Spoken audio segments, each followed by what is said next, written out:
अगर आप अपनी जिंदगी में किसी भी मुश्किल से लड़ रहे हैं तो पॉल रिचर्ड अलेक्जेंडर की ये तस्वीर देखिए।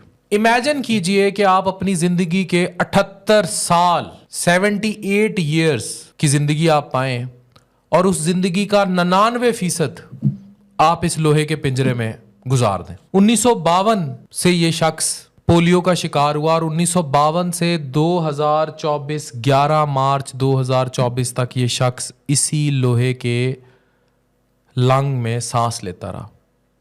लोहे का फेफड़ों का पिंजरा, लोहे के फेफड़ों के पिंजरे में रहने वाला इंसान, ये इसका नाम था। बेसिकली 6 साल के थे तो पोलियो की वबा फूटी। 58,000 लोग जो है अमेरिका में इसका शिकार हुए।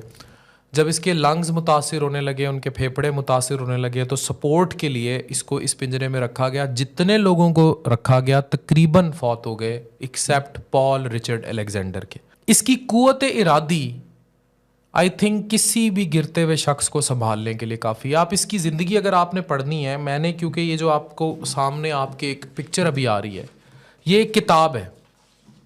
ये किताब है 3 Minutes for a dog, my life in an iron lung. आप इमेजिन करें, इसने मुंह में पेन पकड़ के या एक स्टिक पकड़ता था और उस पर वो कीबोर्ड को मारता होता था। उससे इसने 8 साल में किताब लिखी। ये शख्स इसी लोहे के पिंजरे में ही रहता हुआ वकील बना, कामयाब वकील बना, पूरी अपनी तालीम मुकम्मल की।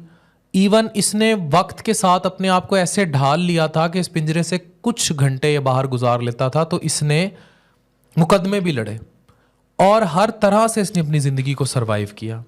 पेंट कोट पहनता था, ड्रम के बगैर कुछ घंटे निकाल लेता था, लेकिन इसकी ज़िंदगी का जो बेशतर हिस्सा है that is all in this लोहे का पिंजरा।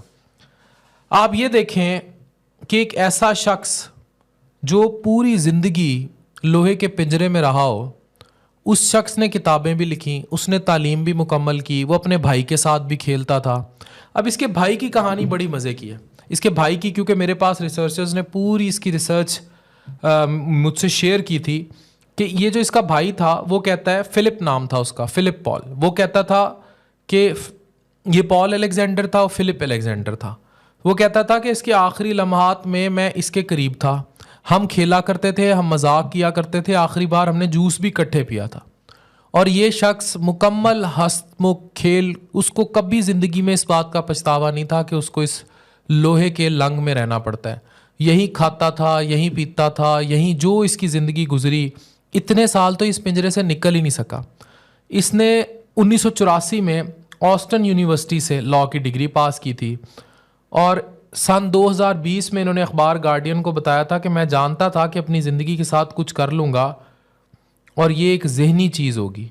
मतलब मैं अपनी ज़िंदगी को अगर तबाह कर लूँ तो it is all in my mind. मतलब इतने बड़े इसके मैसेजेस हैं कि आप देखें, मैं हमेशा लोगों को एक बात कहता हूँ कि आप जहनी तौर पर सेहतमंद होने चाहिए। आप जिस्मानी तौर पर अगर अपाहज भी हैं, जहनी अपाहज जिस्मानी अपाहज से ज़्यादा बुरा होता है। जो आजकल के माशरे की असल है कि हम लोग फ्रस्ट्रेशन, डिप्रेशन, एंग्जाइटी, परेशानी का शिकार हैं, हौसला हार देते हैं। अब इसको देखें, जिसके फेफड़े काम नहीं कर रहे, जिसने अपनी ज़िंदगी का 99% हिस्सा लोहे के इस बंद पिंजरे में गुजार दिया हो। आप खुद सोचें कि उससे बड़ा हौसले वाला शख्स कौन होगा। तो आपने अगर सीखना है तो बार बार इन तस्वीर को देखिए, बार बार इन तस्वीर से सीखने की कोशिश कीजिए और हम वो नेमतें जिनको हम गिनते ही नहीं हैं, उन नेमतों को गिनिए, उन नेमतों को गिनिए कि हम इन नेमतों को गिनते ही नहीं हैं जो अल्लाह ने हमें अता की हैं। Thank you very much.